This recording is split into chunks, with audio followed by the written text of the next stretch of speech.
La Chine menace le Japon d'une destruction atomique en guise de représailles pour les propos de Tokyo. L'appareil de propagande d'État chinois a franchi une ligne rouge en répondant aux propos du Premier ministre japonais concernant la sécurité de Taïwan. Le Premier ministre japonais, M.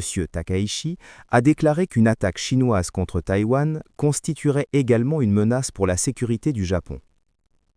La situation concernant Taïwan est devenue si grave que nous devons envisager le pire, a déclaré M. Takaichi. Elle a ajouté qu'une attaque chinoise contre Taïwan pourrait déclencher le déploiement des forces d'autodéfense japonaises si le conflit représentait une menace existentielle pour le Japon, dont le territoire se situe à seulement 110 km de l'île principale de Taïwan.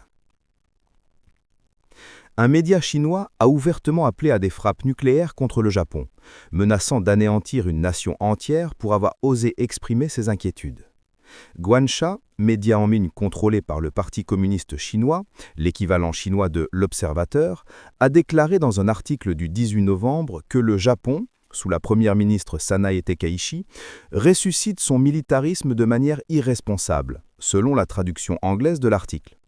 L'article indique que la clause d'État ennemi et les griefs historiques de la Chine, en référence au rôle du Japon pendant la Seconde Guerre mondiale, justifient une guerre contre le Japon.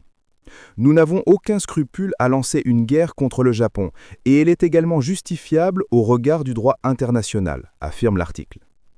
3 brigades de missiles armées de 72 ogives nucléaires pourraient détruire des cibles militaires, industrielles et d'infrastructures clés, précise l'article.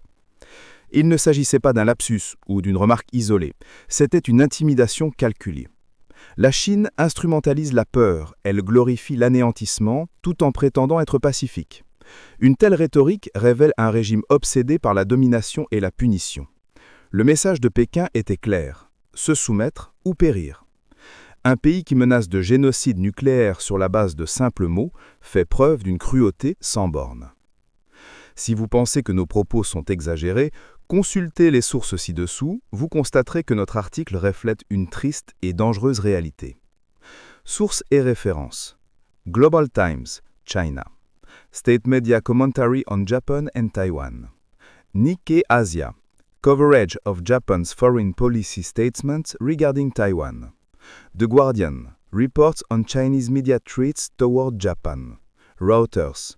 Statements and reactions to Chinese nuclear rhetoric in East Asia. BBC News. Analysis of regional security tensions involving China, Taiwan, and Japan.